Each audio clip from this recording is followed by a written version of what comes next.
Journée nationale des hommes de l'Alliance chrétienne et missionnaire du Gabon. Et ce matin, nous allons commencer avec, on va continuer avec la prestation des hommes qui vont nous présenter un cantique en tant que membre, avant d'écouter la parole du Seigneur. Donc nous voulons laisser les hommes chanter, présenter un cantique. Voilà, donc est-ce que les hommes peuvent se lever? Alléluia. Gloire à Dieu, tous les hommes de l'Alliance toujours en marche pour la mission. La régie.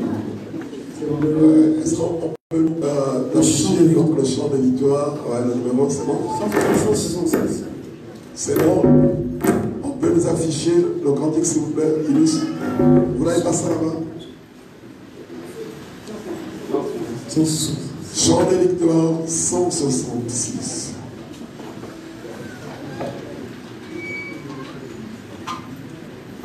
Il y a des personnes qui connaissent le chant. Je veux bien souhaiter que les hommes viennent devant.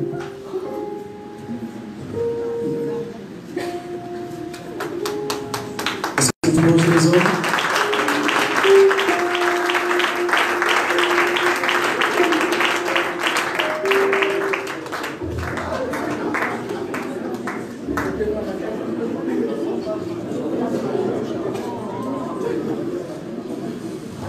Nous voulons être conduits par l'intendant national des hommes. Est-ce que nous pouvons encore...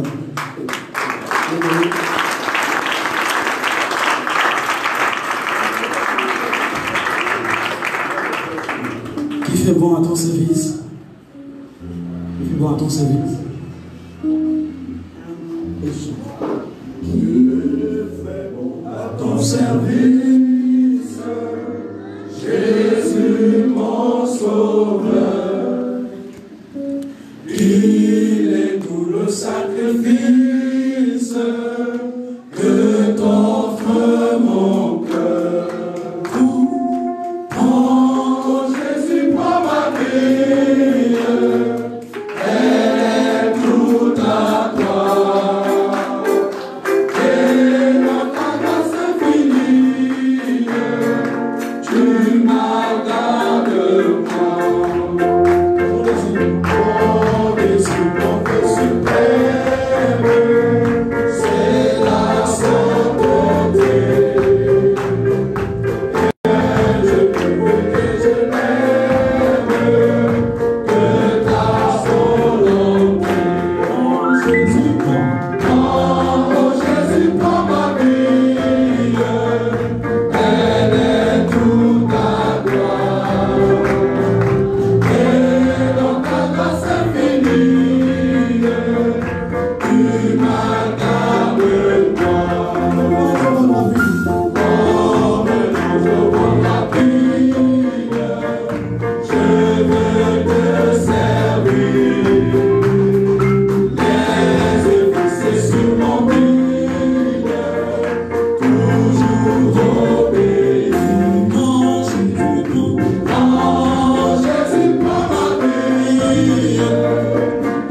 les hommes de la nouvelle création.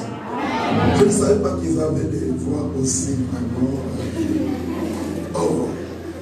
Même le général qui me disait que non, c'était le corps des corbeaux. Mais là, c'est vraiment très super. Est-ce qu'on peut acclamer encore pour les hommes? Gloire à Dieu, c'est super. Alléluia.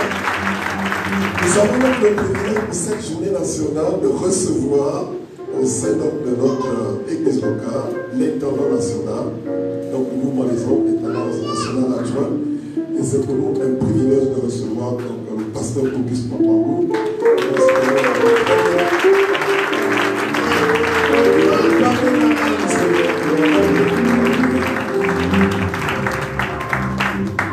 Soyez bénis, pasteur. Merci beaucoup.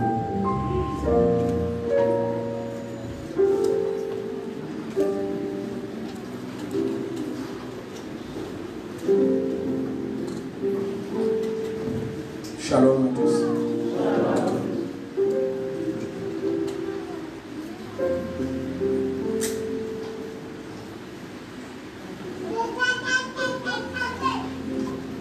Pour ceux qui n'étaient pas au premier culte, je ne suis pas seul. Je suis accompagné du frère Sylvestre Moussao. Il peut se lever. Voilà.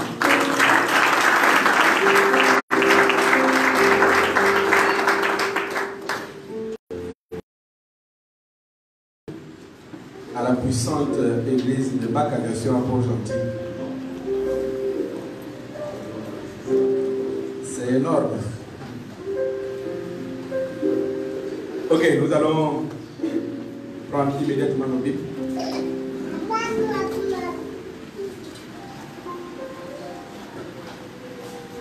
Et nous irons dans le livre du prophète Ézéchiel, au chapitre 22 et le verset 30. Pour introduire notre message par ce texte de base. Ce texte de base va nous permettre d'introduire notre message. Alors, je vais nous prier de nous lever.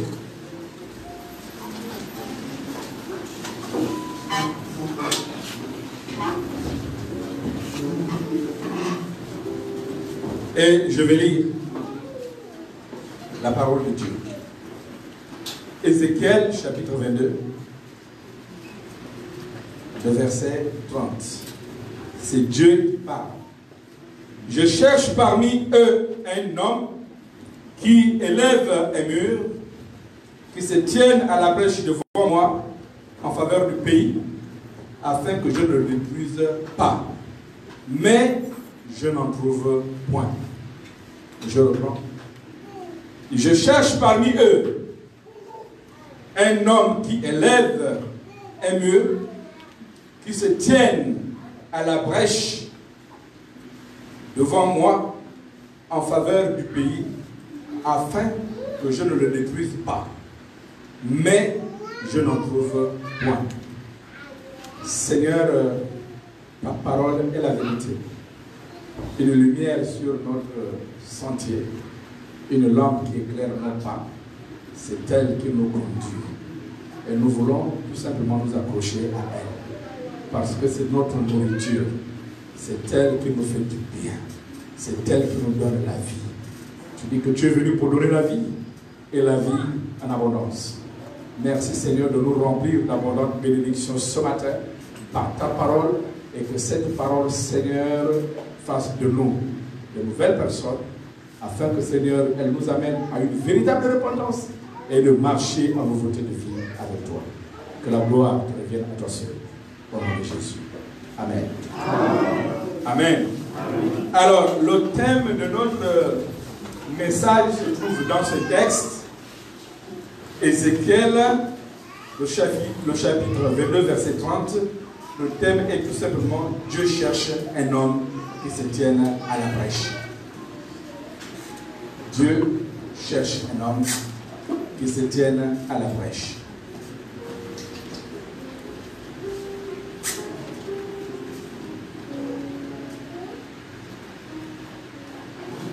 C'est un livre qui porte le nom de son auteur. Ézéchiel était l'un des grands prophètes. Quand on cite les grands prophètes, on cite Ésaïe, on cite Jérémie, et vous voyez que le troisième prophète qui vient, selon la chronologie de la Bible, c'est Ézéchiel. Ézéchiel. On dit que c'est le troisième grand prophète, c'est pas parce qu'il a fait des miracles plus que les autres, non. Et je ne pense même pas qu'il en ait fait. Mais il est le troisième grand prophète à cause de la longueur de ses écrits et de la pertinence de ses prophéties. Alléluia. Ézéchiel. Ézéchiel nous enseigne ce matin. Mais qui est Ézéchiel? Ézéchiel est l'un des prophètes qui avait subi la déportation. Et ce matin, je rappelais l'historique. Vous savez qu'en 722 avant Jésus-Christ, les Assyriens vont déporter Israël au nord. Et le message de la repentance leur avait été annoncé par Ésaïe. Pendant près de 50 ans, sinon plus, presque pendant toute sa vie, Ésaïe a averti Israël au nord de changer de vie, de laisser l'idolâtrie. Mais au nord, ils avaient un principe. En fait, l'histoire part depuis le schisme, donc depuis la séparation des deux nations, qui était une seule nation. Salomon, ayant reçu l'avertissement de Dieu, qui lui avait dit, je vais diviser ton peuple, mais après ta mort. Et lui, il regarde parmi l'armée, dans l'armée, il voit un général qui était téméraire, qui n'avait pas peur et qui avait remporté des guerres sous le règne de Salomon. C'était Jéroboam. Et lorsque Dieu lui dit qu'il va diviser son peuple, il pense tout de suite à Jéroboam. Il dit, ah, c'est lui, puisqu'il est fort comme ça, c'est lui qui va prendre la place de mon fils. Il va chercher à le tuer. Et comme d'habitude, la plupart des grandes personnes ont fui en Égypte. Il va fuir en Égypte. Quand le schisme arrive, quand la séparation arrive, les Judéens vont choisir Roboam. Roboam prend, et vous savez la suite. Et à un moment donné, Roboam va vouloir faire la guerre à Israël. Dieu va lui dire, non, ça, la séparation là, c'est moi-même qui l'ai provoqué. Laisse comme ça. Et puis au nord, ils leur cherchent, il faut un roi. Puisqu'au sud, ils avaient un roi. Ils vont réfléchir. Qui il faut prendre comme roi? Ils vont penser à Jéroboam. Ils vont se rappeler qu'il y a Jéroboam qui est en Égypte. Quand Jéroboam revient d'Égypte, en Israël, il devient roi d'Égypte. Alors, il va prendre des mesures. À partir de les Israélites, au nord, les Israéliens, vous n'irez plus adorer à Jérusalem. Celui qui va oser adorer à Jérusalem, c'est la peine capitale, la peine de mort. Vous restez là-bas, les Judéens restent au sud, nous restons au nord. Et qu'est-ce qu'il va faire? Il va construire un temple sur les montagnes.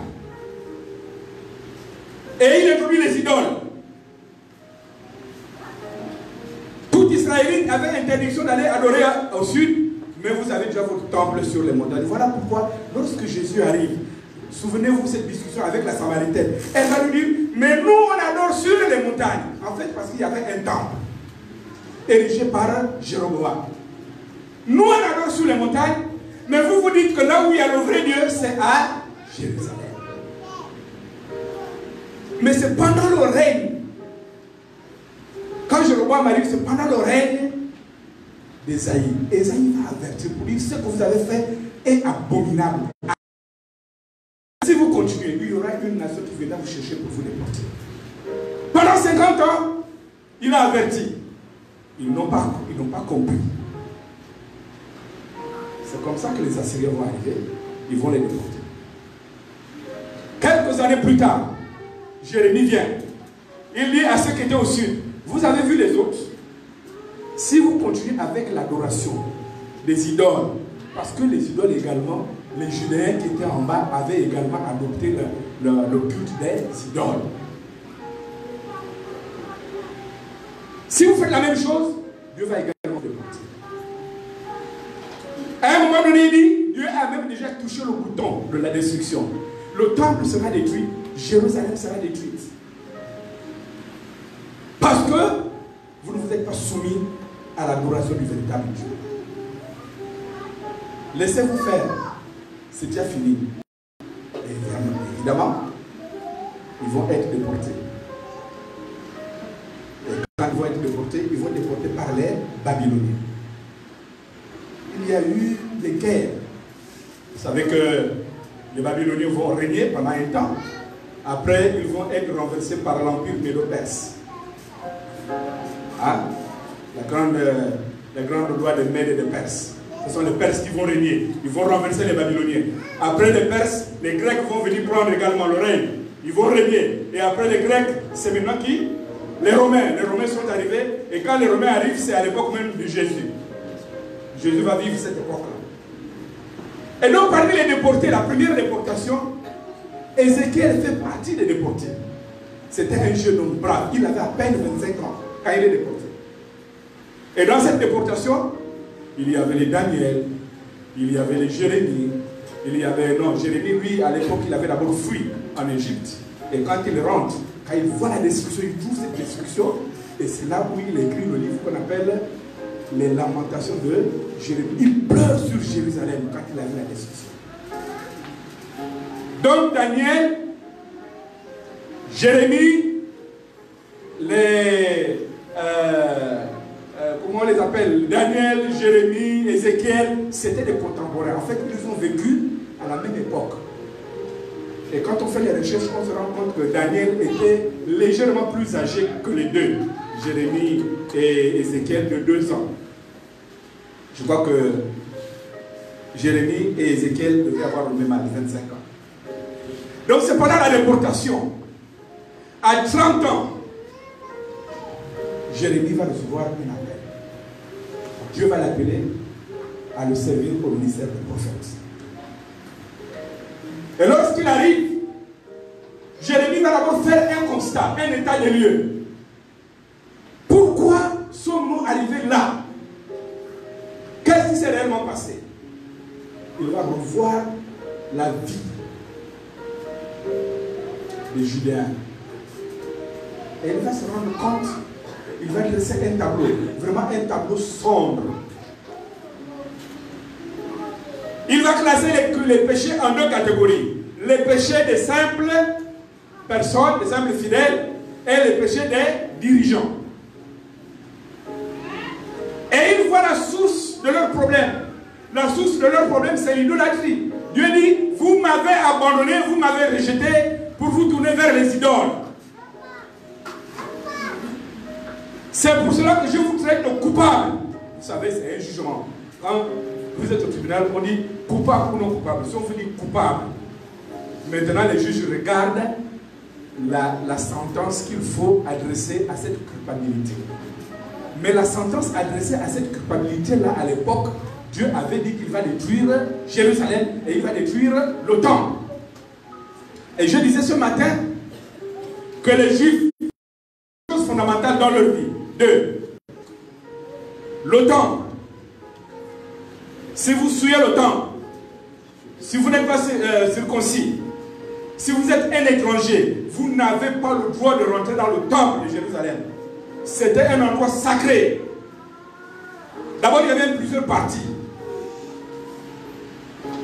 C'est pour cela que vous allez voir, parmi les jugements exercés sur Jésus, sur Étienne, sur Paul et autres, c'était toujours les 2 causes. Vous avez souillé le temple, vous avez introduit des païens dans le temple, et l'autre, vous avez détruit, vous avez souillé la loi. Autrement dit, certains ne parlaient même pas de loi. Ils disaient seulement vous vous êtes dressé contre Moïse. Parce que Moïse faisait référence à la loi. 2 choses. Et donc Jérémie, Daniel, et surtout Jérémie, lorsqu'il va apprendre cette nouvelle, rappelez-vous seulement ces lamentations. Néhémie, il pleure. Parce que pour les Juifs, ils sont attachés, foncièrement attachés à la loi et au temple. Or, c'est là que Dieu touche pour les frapper, pour les toucher. Dieu touche au temple. Il détruit, il permet qu'on détruise le temple. Vous imaginez le temple là où Dieu a détruit même. Il permet qu'on détruise le temple. Autrement dit, pour le Seigneur, pour Dieu, ce n'est pas tant le temple. Ce qui l'intéresse, c'est son temple à lui qui est que nous sommes. Il a permis qu'on détruise le temple. Et Ézéchiel, pour expliquer cela, se tourne vers les enfants d'Israël, vers les Juifs, pour leur dire, j'ai reçu un message. Voilà les causes. Voici les causes de la destruction du temple et surtout de notre déportation. J'ai fait un état des lieux. Et Dieu m'a parlé.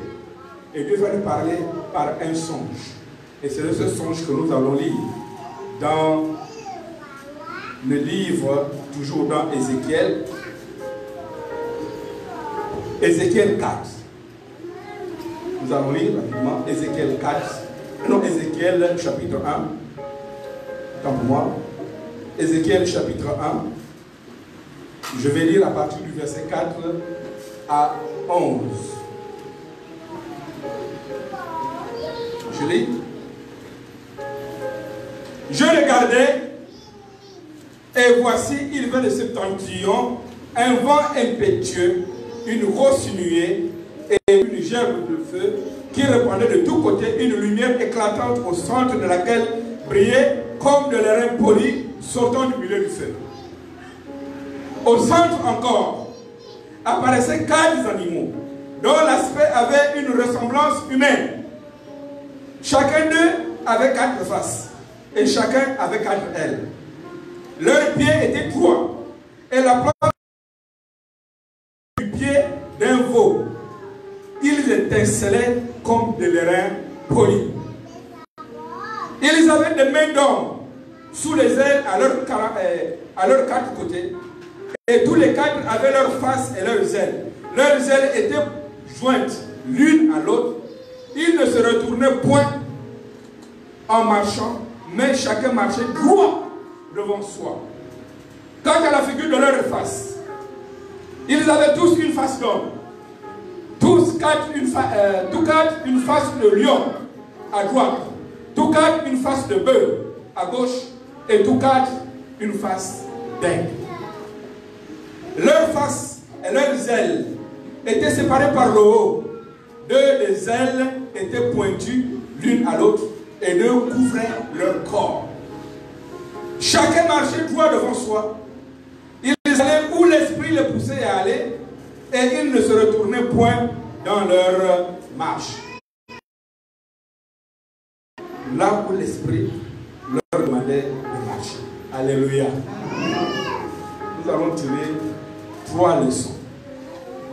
3 leçons de cette belle histoire. Vous savez, la particularité d'Ézéchiel, c'est qu'il parle par des symboles. Et il va falloir être sage pour discerner le message d'Ézéchiel. Parce qu'il ne parle que par les symboles, il ne parle pas par les images. La plupart de ces messages, images et symboles. Et là, il reçoit un message, Dieu lui présente 4 animaux. Et chaque animal a une face de buffle ou de bœuf, une face de lion, une face d'aigle et une face humaine. Et je disais ce matin que si un tel animal arrive ici et puis nous retrouve dans cet état silencieux, il y aura un bruit tel que on va croire même que c'est la tête qui est en train de se fendre. Parce que c'est nous-mêmes qui allons provoquer la bousculade là. On va chercher à fuir. Vous voyez quelqu'un qui arrive là, de l'autre côté c'est l'aigle, de l'autre côté c'est le lion, de l'autre côté c'est le bœuf, de l'autre côté c'est l'homme. On va dire que c'est un fantôme. C'est épouvantable. Et Dieu présente l'image et Ézéchiel va l'interpréter pour attirer le comportement, pour attirer les Juifs, les Judéens, jusqu'à l'époque. On les appelle les Juifs lorsqu'ils vont refaire leur retour à Jérusalem. Alléluia. C'est Esdras qui va refaire et qui va même organiser, formaliser le culte du Juda. Donc ça qu'on appelle le judaïsme aujourd'hui. Ils vont prendre ce nom. Ici, Dieu se présente comme étant un Dieu complet. Il présente ici ses attributs, il présente ici son caractère, quelques parties, quelques aspects de son caractère. La face de bœuf présente ici Dieu comme étant un Dieu vigoureux. Vous savez que le buffle, il est vigoureux. La rigueur. J'ai un frère, un chasseur au village. Et lui, sa spécialité, c'est d'aller chasser les buffles plutôt. Mais ce jour-là, il a rencontré buffle. Buffle a dit, avant de me manger, si tu as vraiment cette chance que tu me tues, toi et moi là, donc le buffle, il est très malin. Donc, pour les chasseurs, vous savez comment il est. Il est très malin, il a tiré sur le buffle. Il a vu que le buffle était mort. Donc le buffle a fait seulement un détour. Il est passé par derrière. Quand il se rend compte, le buffle est déjà sur lui. Il criait maintenant au buffle, pardon. Il parlait maintenant au buffle. Comment parler? Il me dit, Auguste, c'était vraiment compliqué. C'est Dieu qui m'a sauvé. Je dis, mais c'est le temps de me convertir. Mais malheureusement, il n'a pas encore compris. Il dit que le buffle, quand tu le vois, tu as l'impression même que c'est 1000 personnes qui sont sur lui. C'est-à-dire que tu essayes avec le couteau. Il dit, la grâce que j'ai eue, c'est que j'ai pris seulement le couteau qui était là, qui n'était pas tombé et qui l'a mis sur sa gorge. Il dit, sinon il mourait. Il dit, il a une force telle que sinon. Il dit, c'est même incroyable, je ne peux même pas essayer. Et Dieu dit, un de ses aspects, c'est la rigueur, la vigueur plutôt, la vigueur. Il est vigoureux. Comme un buffle. Il donne un autre aspect. Il dit qu'il a la face d'un lion. Tout le monde connaît le lion. J'ai eu l'occasion également de rencontrer un lion moi-même. Je suis d'abord dans le monde séculier. Je suis zootechnicien, ceux qui connaissent. C'est-à-dire que je suis ingénieur des animaux. Et puis à l'époque, bon, on ouvre la parenthèse, on la ferme. J'ai une nièce qui est vétérinaire, parce que dans ma formation, j'ai fait également vétérinaire. Donc, je l'accompagnais à aller soigner les animaux de la présidence. Et on allait là, vous appelez ça comment? À Oyo, là. Et c'est là où on allait traiter ces animaux. Je vous dis, il y avait à peu près, il y avait 4 tigres, si je me rappelle bien, 3 lions, il y avait un léopard, non, 6 léopards, et il y avait une panthère. Mais ce qui m'a impressionné, c'est le lion. Vous savez, ils étaient dans des cages comme ça, en fer, en barre de fer, vraiment très solide. Hein. Quand il est là, il arrive, il est là, moi je suis de l'autre côté, il peut pas traverser. Mais dans son regard, vous lisez la haine. Vous lisez, en fait, c'est-à-dire que vous mettez ma ligne en train de dire, ah la chance que tu as là. C'est qu'il y a ça là qui nous sépare. Non, il n'est pas fâché. C'est-à-dire que dans son regard, le regard est calme. Mais tu lis tout dans son regard.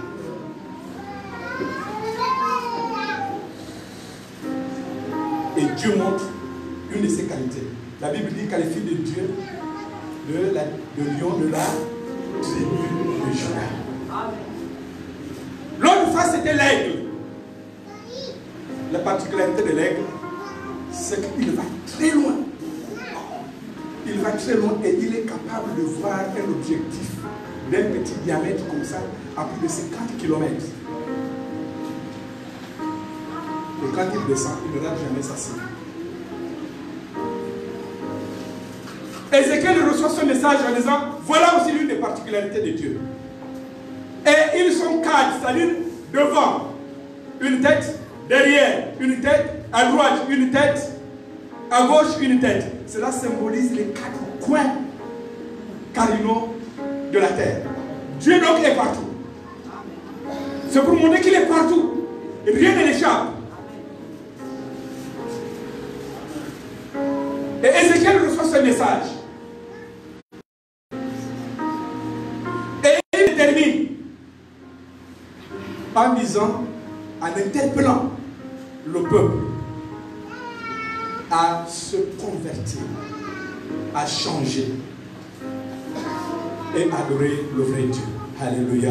Amen. Alléluia. Amen. Alors, nous allons tirer rapidement 3 leçons de cette image, de ce message qu'Ézéchiel nous envoie. La première leçon de cette image des têtes, de 4 têtes pour un seul animal,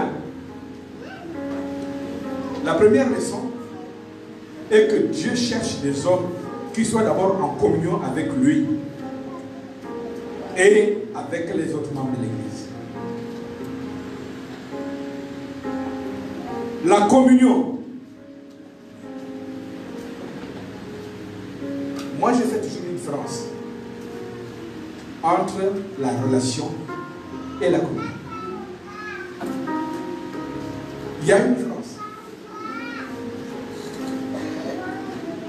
Je disais ce matin, je prenais l'exemple d'un boutiquier. Nous tous, nous sommes voisins au moins d'un boutiquier, sinon de plusieurs boutiquiers. Pour ceux qui boivent le vin là, je disais que parmi vous, il y en a qui boivent. Pour ceux qui boivent là, nous sommes aussi voisins des bistrots. Mais voyez-vous, la relation que moi j'ai ou que vous avez, que nous avons tous avec le boutiquier du quartier, c'est que quand moi je vais chez lui, le pain coûte combien? 125. Donc pour ceux qui mangent le pain, le morceau de pain au chocolat, c'est combien? 200. Voilà. C'est que moi je viens donner au boutiquier même 200. Et lui, il me donne quoi? Le morceau de pain. Je n'ai pas besoin de savoir comment il s'appelle. Je n'ai pas besoin de savoir s'il est congolais, s'il est tchadien, s'il est malien, comme tout le monde. La plupart des boutiquiers, on les appelle tous des maliens. Mais les pauvres, même si certains sont des burkinabés, on les appelle tous des maliens. Donc je n'ai pas besoin de connaître son nom. Je n'ai pas besoin de connaître son ethnie. Je n'ai pas besoin de savoir s'il est marié, sauf les femmes qui cherchent les maris, même chez les boutiquiers, maintenant on cherche les maris. Mais je n'ai pas besoin de savoir ça. Moi, ce qui m'intéresse, c'est qu'il me donne mon morceau de pain et je lui donne ses 200 francs. Notre relation se limite à ça. Alléluia. Amen. Notre relation, c'est une relation des boutiquiers. Je lui donne mon argent, il me donne mon pain, je rentre chez moi. Il n'a pas besoin de savoir si je suis marié. Il n'a pas besoin de savoir si je mets les chaussures noires ou rouges. Notre relation se limite à ça. Et je disais ce matin que nous sommes nombreux parmi nous ce matin qui ont une relation de boutiquier avec Dieu. Je donne mon argent. Le pasteur dit, nous avons des offrandes spéciales pour construire, pour payer les clims, pour payer acheter ce qu'il faut. Mais quand on climatise un temple, vous croyez que c'est Dieu qui habite dans le temple là-même. Là, c'est climatisé. Est-ce que c'est Dieu qui a climatisé? Ce n'est pas nous-mêmes. Ah non. Mais pourquoi on résiste?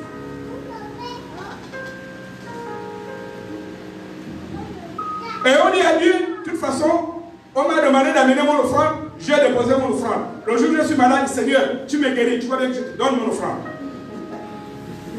Donc toi et moi, nous avons une relation de boutiquier.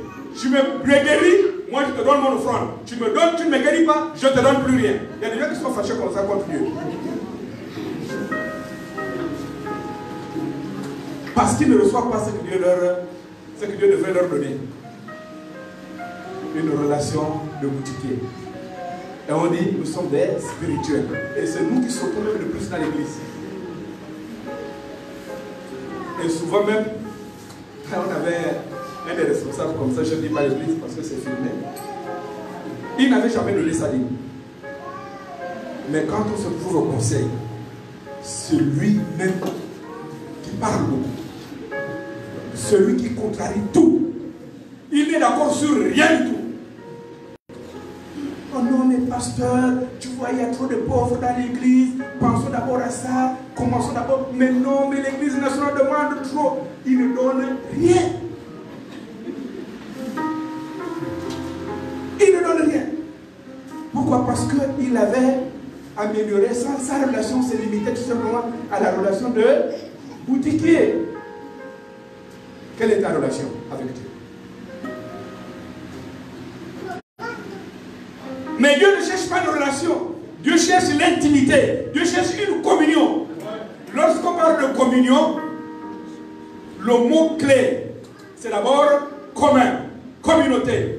C'est que ce qui est à Dieu est à moi. Ce qui est à moi est à Dieu. Voilà la relation que nous devions améliorer, que nous devions entretenir avec Dieu. Une relation de communion avec le Seigneur. Et lorsque je suis en communion avec le Seigneur, je parle avec Dieu. Je ne parle pas seulement à Dieu, je parle avec lui en intimité. Je suis assis, il me parle, je l'écoute, je lui parle, il m'écoute. Vous savez, ce qui est le plus important, imaginez votre enfant, quand il vient vous voir, pour dire, maman, j'ai besoin de 10 000 francs parce que j'ai vu une chaussure. Mais si pendant que l'enfant lui demande, pendant que l'enfant lui parle, elle est en train de faire autre chose, soit même elle est au téléphone, c'est que l'enfant a l'impression même que tu le méprises. Alléluia. C'est-à-dire que quand l'enfant te demande quelque chose, tu prends la peine de l'écouter. Le plus important d'abord, même si tu lui donnes rien, mais le fait d'écouter l'enfant, ça lui fait déjà plaisir. C'est pour ça que la Bible dit ceci. Lorsque vous demandez quelque chose à Dieu selon sa volonté, la Bible ne dit pas qu'il vous exauce. Non, la Bible dit qu'il nous, parce que c'est plus important l'écoute d'abord. Il nous écoute.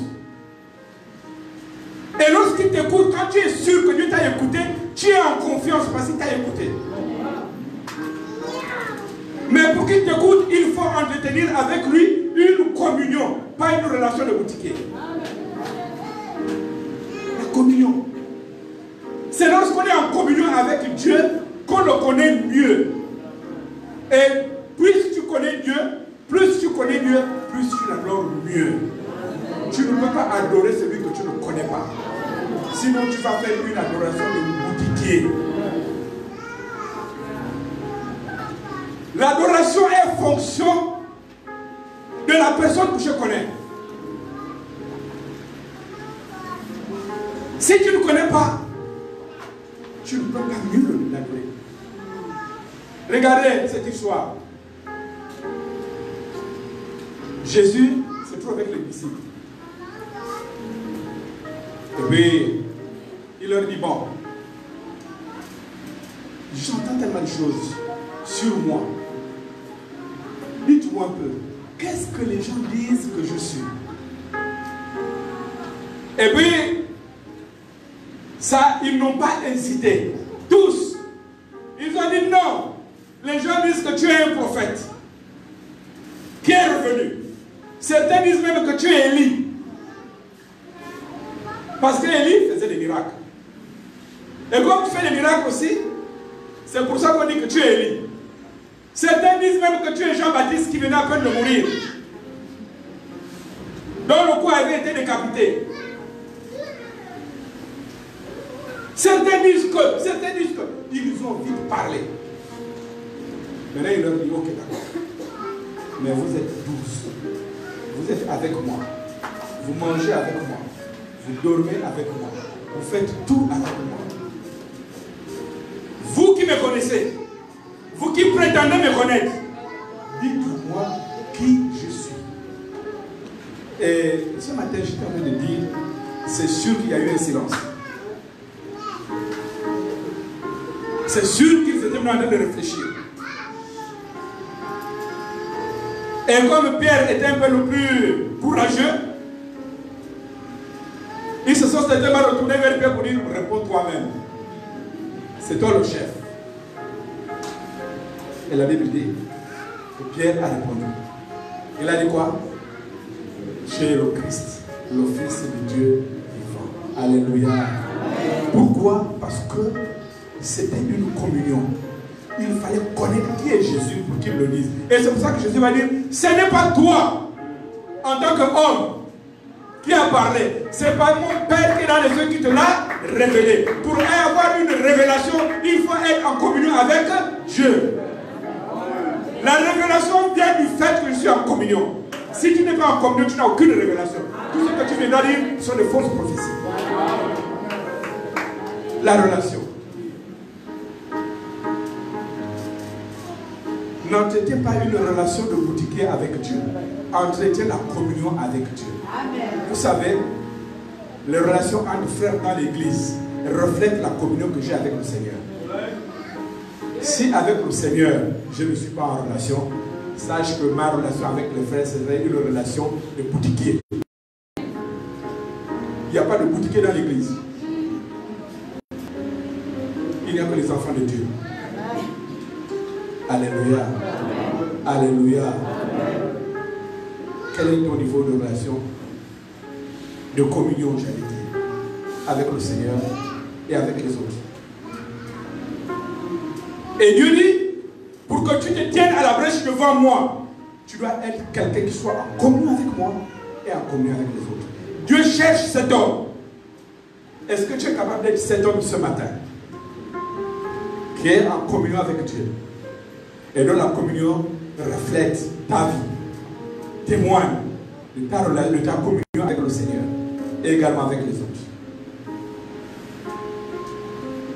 Quel est le degré de ta communion? Dieu cherche un homme qui se tienne à la brèche. Reste un mur. En faveur du pays. Mais non seulement en faveur du pays, mais également en faveur de la nation, en faveur de ma famille, en faveur de l'Église.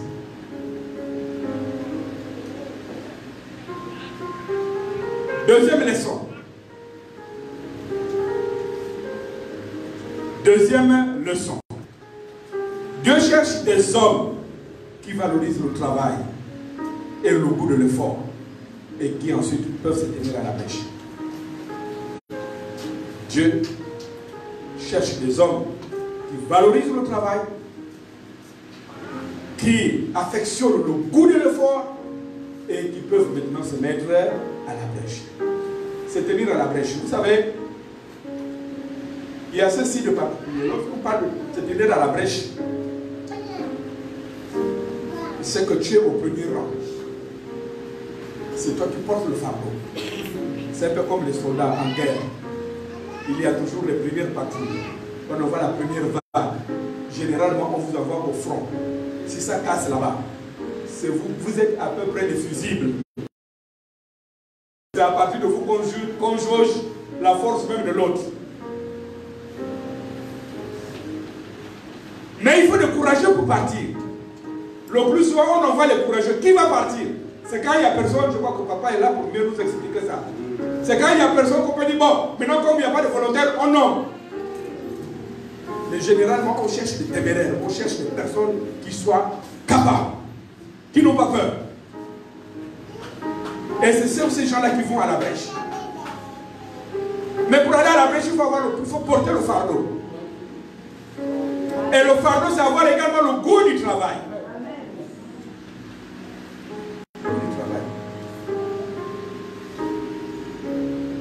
Le travail est une valeur. Le travail n'est même pas une option. Le travail est obligatoire. Parce que Dieu exige que nous travaillons. Lisons Genèse 2, verset 15.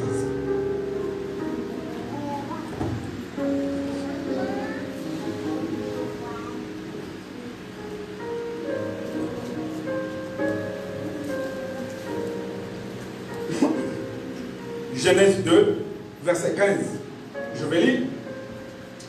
L'Éternel Dieu prit l'homme et le plaça dans le jardin d'Éden pour le cultiver, pour le garder. Et quand je préparais ce message, je suis reparti dans le hébreu pour voir l'explication vraiment du mot. Parce que souvent, le français nous donne des mots faibles. Et quand vous voulez vraiment comprendre la profondeur de la pensée de Dieu, allez dans le hébreu. C'est la langue par laquelle on a commencé à traduire la Bible. Vous savez, on a commencé par la Septante, c'est-à-dire que la traduction grecque du hébreu. Et donc, le mot clé pour travailler, pour produire, abattre. Abattre veut dire travailler, produire, fructifier. Rendre productif. Dieu va prendre Adam. Et il dit, avant même qu'il ne maudisse la terre, suivez bien. Parce que nous, on pense que le travail vient après la malédiction. Non, le travail n'est pas une malédiction. Le travail est une valeur. Dieu va placer l'homme et lui dit, j'ai fait, tout est parfait. Comment voulez-vous vous imaginer? Dieu fera faire quelque chose de parfait et il dit encore à l'homme, viens, travaille. C'est parce que Dieu valorise le travail. Tout était parfait, mais il faut entretenir. Et l'entretien, c'est le travail. Et il dit non, tu dois même produire. Il faut que ça produise. Ce que j'ai fait, tu dois multiplier. Alléluia. Tu dois multiplier. Tu dois même améliorer. Abattre. Souvent, cette valeur manque à nous qui sommes des chrétiens. Nous ne sommes plus des exemples. Nous voulons maintenant la facilité. Nous voulons la facilité. Toute réussite est fonction du travail. Tout développement, c'est le produit du travail. Regardez tous les pays. Tous les pays qui se sont développés. C'est à force de sacrifice et de travail. Et tout dernièrement, je lisais un documentaire comme ça sur le Rwanda. Regardez un pays, il y a à peine 20 ans, ils étaient en guerre, ils sortaient d'une guerre. Ce n'est même pas une guerre, un génocide.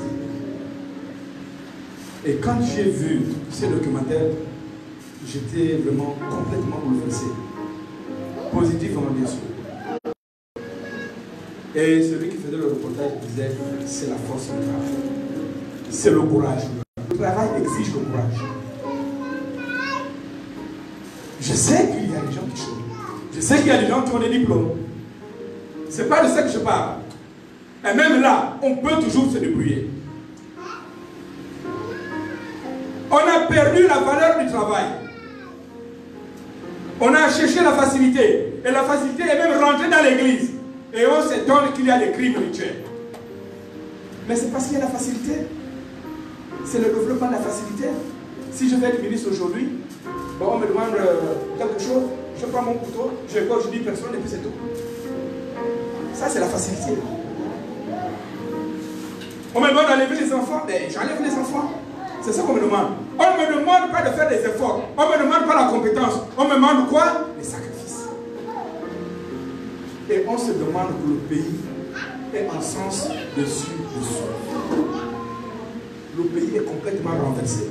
Je me rappelle à l'époque, il y avait un monsieur, je ne vais pas dire son nom, il avait un parti politique. Et puis son emblème, son logo, c'était le Gabon renversé. Je ne sais pas si vous vous rappelez. Le Gabon renversé. Donc le nord était devenu au sud, le sud était devenu au nord. Et puis on lui a posé la question à la télévision pendant les élections. Mais monsieur, comment est-ce que vous insultez comme ça le drapeau gabonais? Comment vous pouvez mettre le drapeau gabonais, plutôt la carte du Gabon à l'envers? C'était la carte. Où Tibanga se trouvait maintenant au nord, Mayumba en nord. Il a posé la question au journaliste. Il a dit, monsieur le journaliste, bon, toi-même tu vois le Gabon comment? Bon, peut-être que c'est moi qui vois mal, mais toi-même tu vois le Gabon comment? Tu ne vois pas que ce qui est bien pour les autres, nous on dit que c'est mauvais. Et ce qui est mauvais ici, nous on dit que c'est bien. Donc c'est le Gabon renversé. Tout est renversé ici.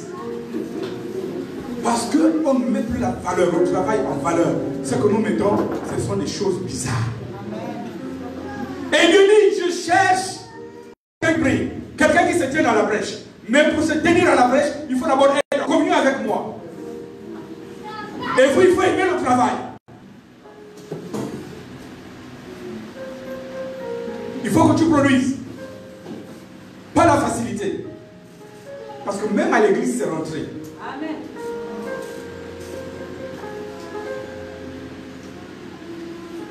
Et l'autre mot qui compose ce verset, pour le garder, chamor. Chamor. Garder, protéger, encadrer. Et ça, je suis en train de dire que lorsque vous construisez votre maison, quand vous avez un peu de moyens, la première chose que vous faites, c'est de vous protéger. Personne ne construit une maison en laissant les fenêtres ouvertes. Même si on met les fenêtres pour les moustiques, mais on aurait pu seulement mettre les toiles moustiques et les moustiques. Mais quand on met les fenêtres, quand on met les grilles, c'est pour nous protéger des voleurs, des bandits. Alléluia. C'est pour nous protéger de ça.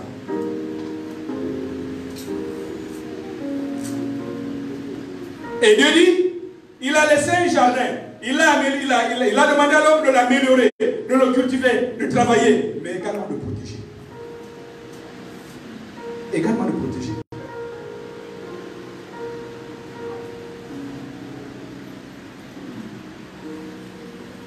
Et là, je vais m'attarder un tout petit peu chez les hommes, puisque c'est la journée nationale des hommes. Dieu nous a laissé le mouvement. Il nous donne le mouvement. Le mouvement n'est pas un mouvement païen. Ce n'est pas une association de soulards. Ce n'est pas une association où on vient raconter le propos. Non. Les mouvements, tous les mouvements dans l'église, dans notre communauté, ont un seul objectif. Disons même l'objectif premier du mouvement dans l'église, c'est l'évangélisation. C'est l'évangélisation. Voici notre raison d'être en tant que mouvement des hommes. Donc l'évangélisation n'est pas diabolique. Tous les hommes de l'Alliance devaient être des évangélistes. Parce que c'est à ça pourquoi Dieu nous a appelés. Il nous a appelés à la communion avec son Fils Jésus pour que nous soyons des évangélistes. Pour annoncer l'évangile.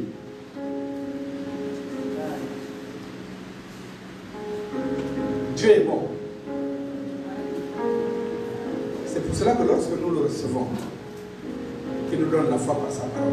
Alléluia. Cette foi va conduire à la repentance.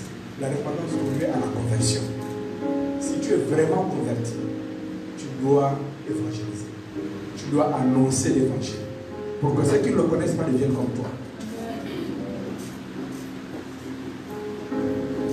Les hommes, nous avons une mission. C'est de protéger ce mouvement. C'est de le garder. Mais c'est aussi de le fructifier. Et là, nous revenons sur les moyens.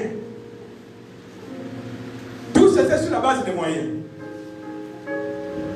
Je vous dis, ça fait pratiquement combien d'années? Moi, je suis à la tête du mouvement des hommes. Je suis l'adjoint du pasteur Nkori. Depuis des années. C'est vraiment compliqué. Nous avons des besoins que nous n'arrivons pas à satisfaire. Et ce matin, j'étais en train de donner l'exemple de ce qui se passe. Non seulement, personnellement, je suis intendant national adjoint du mouvement des hommes au niveau du Gabon, mais je suis le trésorier général de l'UFEA, c'est-à-dire tous les pays africains. Le mouvement des hommes est affilié à ces grands bureaux. Le Gabon gère le mouvement au niveau international, donc au niveau de l'Afrique. Et lorsque nous nous sommes retrouvés à Abidjan, ils ont dit à cette assemblée générale, on doit mettre le trésorier à côté du président. Donc le Gabon doit avoir 2 postes. Je me rappelle ce jour-là, je suis allé aux toilettes. Parce que je savais que si je reste là, ils vont parler de moi. Et le pasteur Kofi était là. Et il a demandé aux Gabonais, bon mais on était 6, proposez-nous un trésorier. Et puis le pasteur Kofi, bon on attend, papa Mapangou, il arrive. Bon, je suis laissé là-bas pendant près de 40 minutes. Je me suis dit, c'est déjà fini. Dès que j'ouvre la porte, je rentre, je vois tout le monde se met à rire. Je m'assois, me dit, monsieur le trésorier général, j'ai dit, c'est que je fuyais. Bon, mais c'est pour dire que le Gabon est honoré. Nous avons 2 postes. poste de président de l'UFEAC et le poste de trésorier. Mais je vous dis que ce poste-là me crée des problèmes. Ce n'est pas parce que je vole l'argent. Non, loin de là. Il me crée des problèmes parce que j'ai du mal à rendre compte. Je m'explique. Nous nous sommes retrouvés à Brazzaville en 2017. Et il fallait que je fasse le point financier. Là, je parle aux hommes. La Guinée-Conakry, 600 000 l'année là, 2018-2019. Non, 2017-2017. Le Mali, 4 000. C'était acquitté complètement. Il y avait que le Congo-Brazzaville qui devait 200 000. Le Gabon, 0. Pendant 2 ans. Bon, si vous vous imaginez le Mali, la Guinée-Conakry sont à jour. Et nous, le Gabon. Le Gabon qui occupe la présidence. Et le Gabon qui occupe la trésorerie. 0. Bon, mais je suis obligé de dire la vérité parce que j'ai les papiers. Je ne peux pas cacher. C'est vrai que c'est mon pays, à ma propre honte. En fait, je bois cette honte-là à votre place. Parce que vous n'êtes pas là. Vous m'envoyez à l'abattoir, c'est moi qui souffre là-bas. Tout simplement parce que nous les hommes, nous sommes incapables de donner les 5 000 francs qu'on demande par an. 5 000, hein? 5 000. Ce matin, j'ai demandé aux femmes, les femmes, est-ce que vous êtes capables de dire, elles ont dit si c'était nous, on serait à 100%. 5 000, c'est quoi? Même JPC, si on dit à JPC de donner 5 000 francs par an, je ne dis pas par mois, par an, JPC serait capable de donner. Si vous demandez un mois, en un mois, ils ont tout donné. Mais nous, les hommes, les amis, laissez 5 000. Mais c'est cet argent-là qu'on donne là-bas. Parce que moi, je ne peux pas sortir 600 000. Le patient ne sort pas 600 000 parce qu'on paye d'abord mon billet. Pour aller à Abidjan, là, c'est au moins 600 000. Pour donner les frais de participation, il faut donner à peu près 100 000. S'il faut encore chercher 600 000 francs pour payer à votre place, on va trouver l'argent là où? 5 000. 5 000. En fait, je profite de la tribune. Parce que le but, l'objectif du mouvement aussi, de cette journée nationale, c'est pour sensibiliser les hommes. Pour que nous changions de paradigme. Changer notre manière de faire. Changer notre manière d'agir. Dieu cherche quelqu'un qui se tienne à la brèche, mais avec des casseroles comme ça. Tu vas dire quoi?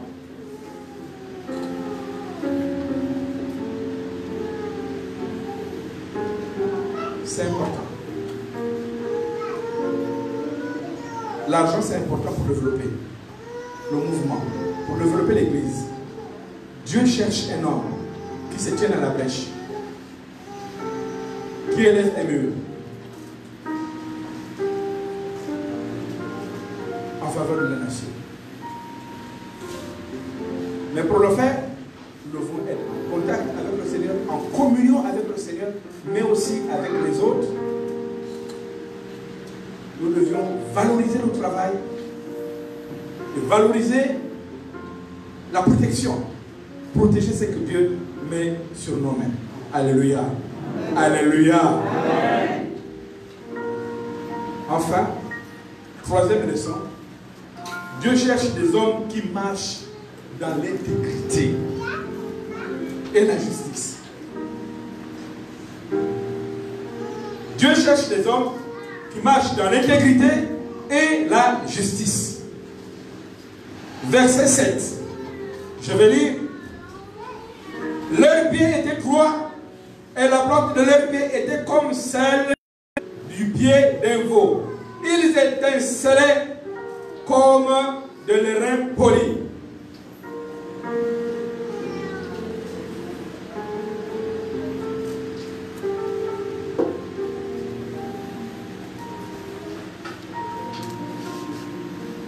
Deux de leurs ailes, dans le verset 11, deux de leurs ailes, 11b, deux de leurs ailes étaient jointes l'une à l'autre.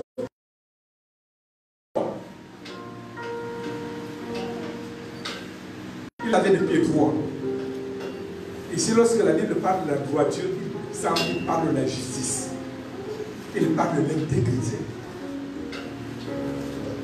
Mais c'est quoi la justice? Mais c'est quoi l'intégrité? Si nous prenons le mot intégrité, nous voyons qu'il y a intégral à l'intérieur. C'est-à-dire que tu n'es pas divisé, tu n'es pas éparpillé. Tu es intègre, tu es intégral. C'est-à-dire quand on te regarde, on ne trouve pas en toi des incapacités bizarres. Parce que nous tous, on peut avoir des faiblesses. Mais si on voit un voleur, un bandit, un truand, et ce n'est pas le truand qui va se mettre devant la brèche, à la brèche. Dieu cherche des hommes intègres. Dieu cherche des femmes intègres, des femmes justes. À l'image de Joseph. Vous savez, Joseph a été vendu par ses frères. Il va se retrouver dans la maison de Potiphar. La Bible dit que c'était un bel homme. En fait, il aurait pu profiter en disant, bon, mais il y a la belle femme là, à part elle, je veux avoir la libération. De toute façon, c'est elle-même qui est venue vers moi. Je me livre à elle, où est le problème? Et puis c'est en cachette. La Bible dit Joseph est resté intègre malgré la souffrance. L'intégrité. Daniel. Et là, je préfère manger les herbes amères. Parce que c'est la culture chez moi. Je suis un Judéen. Je ne mange pas n'importe quoi. Je ne mange pas des viandes sacrifiées.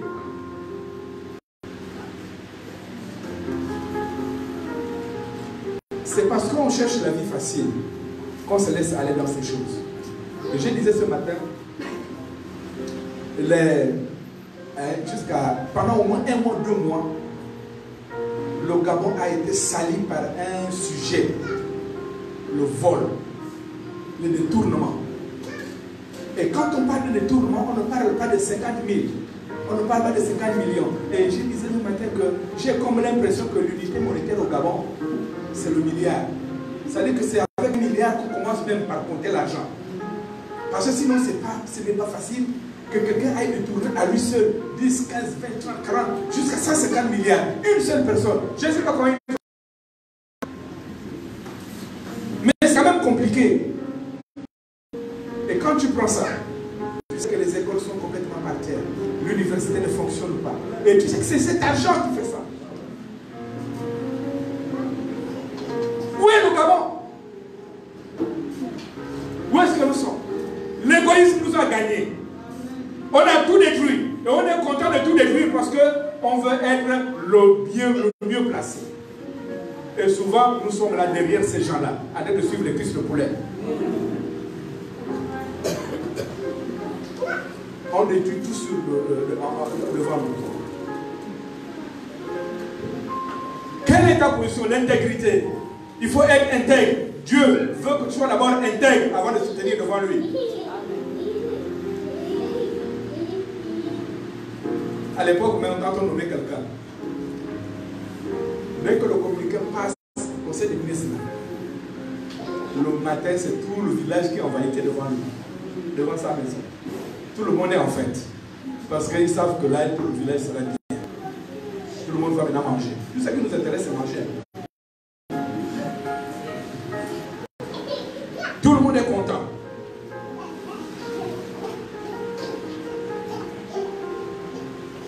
Les hommes de l'Alliance doivent marquer la différence.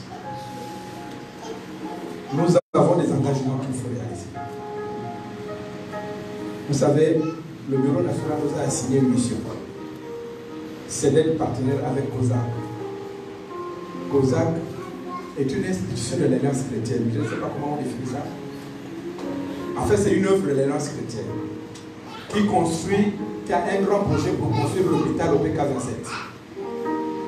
Et le Bureau national a demandé aux hommes d'accompagner COSAC. On a besoin d'argent. En fait, chaque année, nous devions donner 5 millions. Parce que lorsque nous avons fait les calculs sur la base de 5 000, nous avons pris un minimum de 2000 hommes sur les 9 000 que nous donnent les statistiques au Gabon. Nous sommes à peu près 9 000 hommes. Nous avons dit sur les 9 000, si 2 000 seulement, 2 000 pouvaient s'acquitter de leurs 5 000. Lorsque nous avons fait les calculs, nous nous sommes dit on a 10 millions. Mais si on enlève 5 000 pour donner à COSAC, où est le problème? On peut enlever 1 million pour donner chaque année pour jusqu'à ce que nous terminions les dettes qu'on a à lui faire. Où est le problème? On ne veut pas crier. Un minimum de 2 000. Et si nous prenons 3 000, 4 000, on serait à l'aise aujourd'hui. En fait, si tu ne construis pas, tu es l'ami de celui qui détruit. Sache que si debout là, tu n'as jamais donné tes 5 000 pour le développement du mouvement des hommes, c'est que tu participes à la destruction. Et celui qui détruit, c'est le diable. Tu es l'ami du diable. Ne marchons pas les mots, c'est ça. Alléluia. On me dénonce toujours. Vous voyez? Non, ne vous fâchez pas, les amis. Ne vous fâchez pas. On dit l'homme le dénonce toujours en marche pour la mission. On le dénonce toujours en marche pour la mission. Si j'ai dit aux femmes, les femmes, chaya! Vous entendez? Et une fois, j'ai demandé à une maman.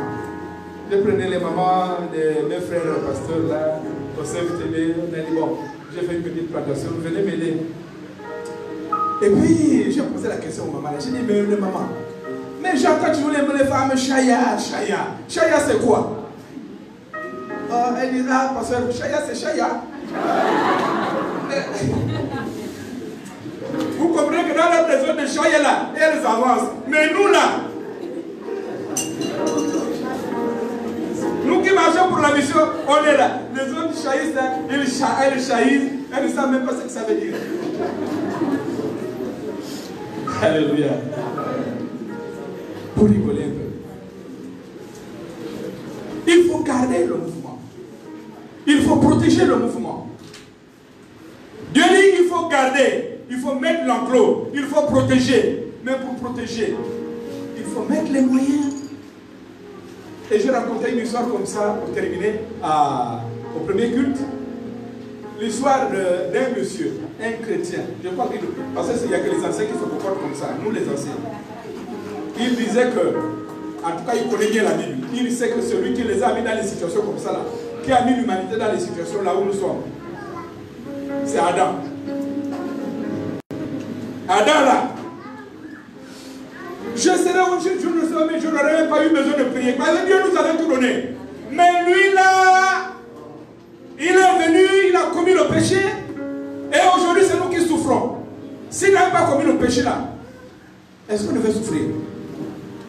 Il a dit, bon, le jour où je mourrai, la première chose que je vais demander à Dieu, c'est de me montrer d'abord Adam. Parce que la bagarre qu'il y aura entre Adam et moi, personne ne va se parler. Ok. Dieu a dit, je vais te montrer Adam. Et quelques temps après, Adam va venir en songe. Il voit un homme costaud, plein de taille. Il est en train de s'entraîner. C'est l'entraînement, non? Mais il a les mains nues. Et il a des gros cailloux comme ça, des grosses pierres. Donc quand il tape le coup de poing, la pierre se pulvérise. Il est étonné.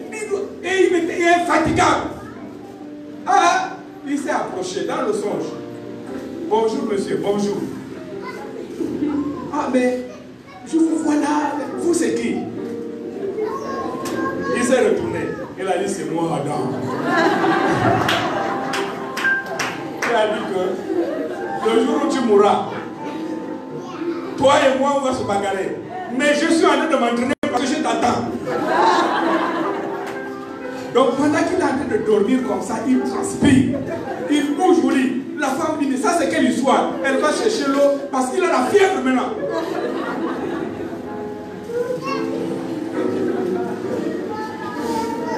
Quand il se réveille, il raconte à sa famille, ah, vraiment, ce que j'ai eu là. La femme dit, mais toi tu vas aller provoquer un homme, pourquoi?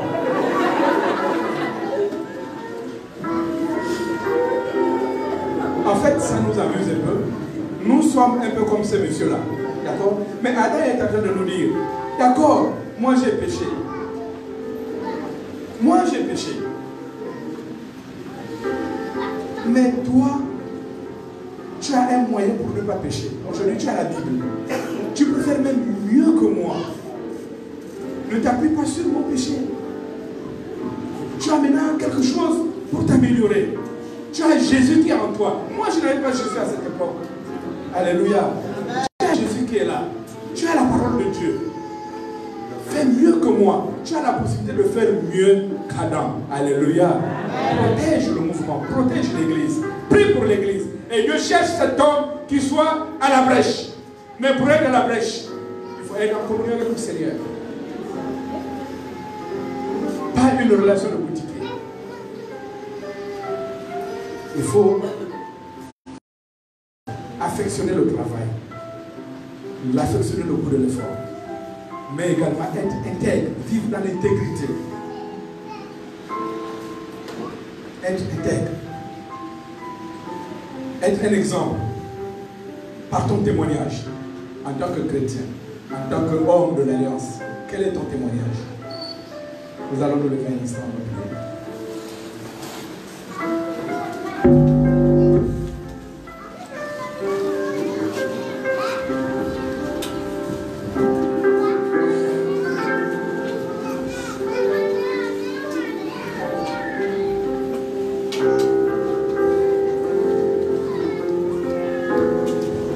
Nous avons vu 3 leçons attirées.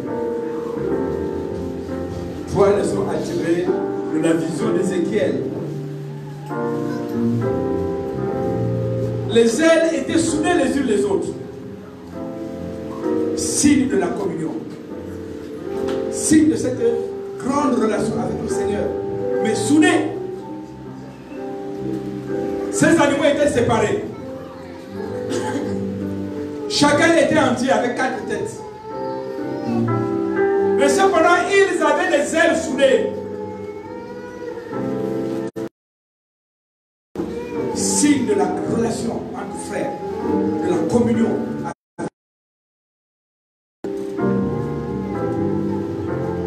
La Bible dit, ils allaient droit devant eux et ils étaient conduits par l'Esprit. Ils étaient conduits là où l'Esprit les amenait.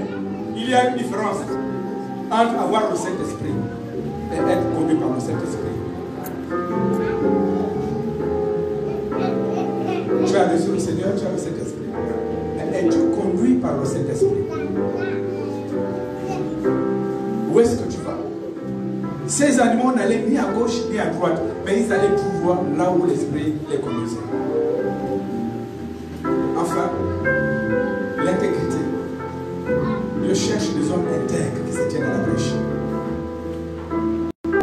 Si Jérusalem avait été détruite, c'est à cause du manque d'intégrité. Ils ont introduit des idoles. Ils ont introduit des sectes. Et Dieu n'a pas hésité à détruire son propre peuple. Dieu n'a pas hésité à détruire le temple de Jérusalem. Imaginez les efforts qui avaient été consentis pour construire. Parce que le temple qui intéresse le Seigneur, c'est notre corps. Ce n'est pas ce temple. Le temple de Dieu, c'est nous. La Bible dit, nous sommes devenus le temple du Saint-Esprit. Quelle est notre position devant le Seigneur? Comment veux-tu te tenir à la brèche dans ces conditions? Oui, Dieu est bon.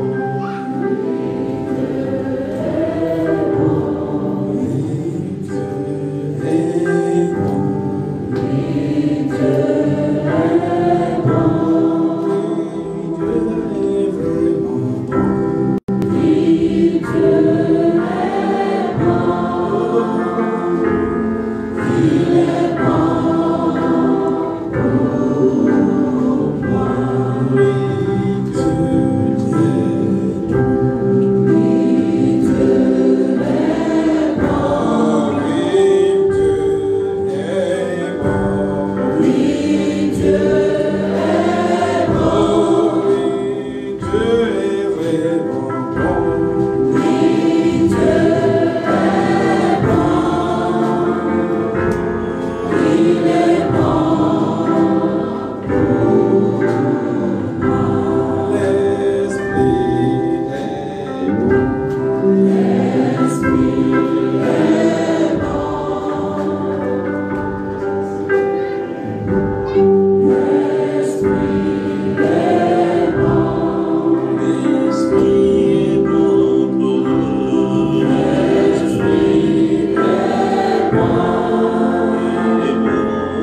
bénis le Seigneur.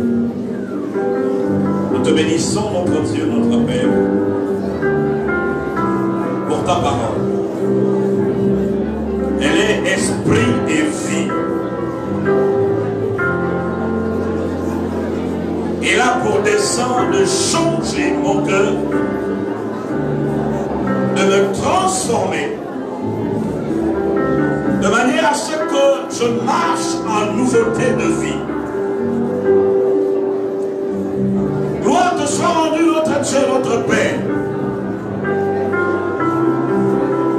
Toi qui as trouvé juste ce matin de me parler, de m'encourager, de m'amener à me rectifier et d'aller de l'avant avec toi. Parce que tu m'aimes, parce que tu nous aimes, tu nous parles. Quand tu nous parles, parce que tu nous connais. Nous te disons merci. Merci pour ta parole. Et merci pour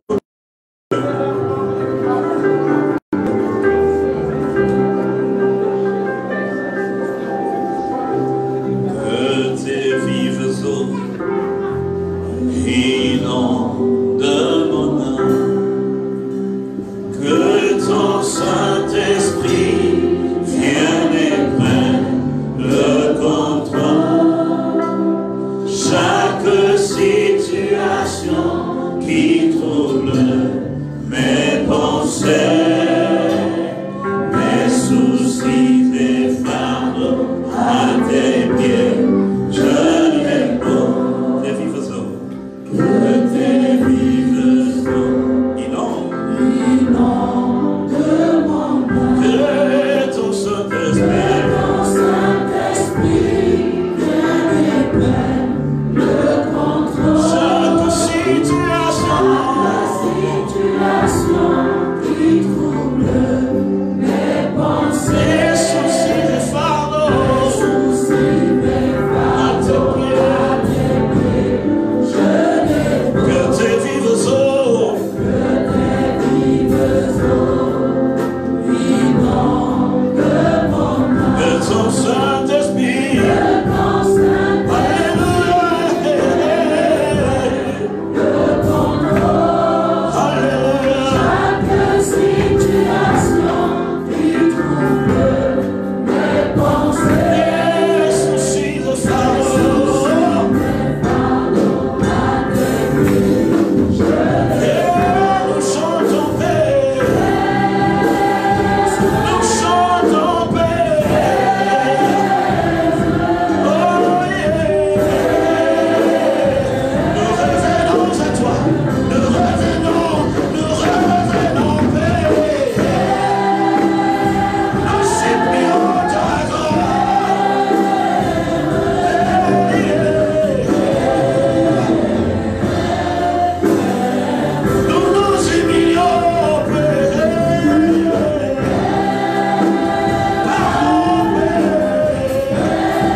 que nous nous sommes endurcis et nous n'avons pas obéi à sa parole.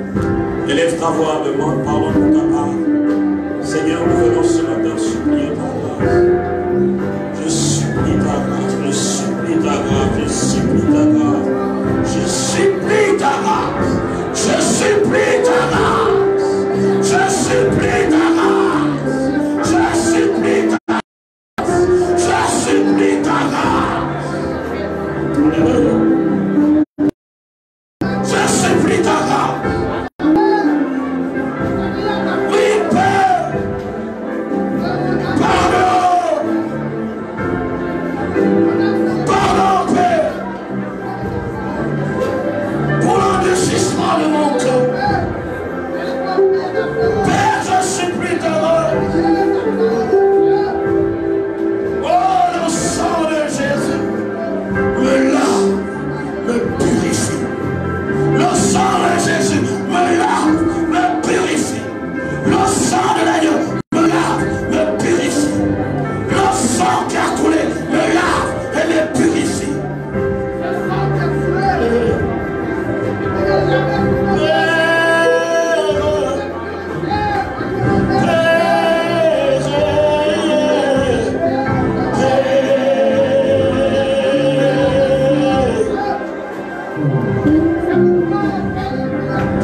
ceux qui sont conduits par l'Esprit de Dieu sont fils de Dieu.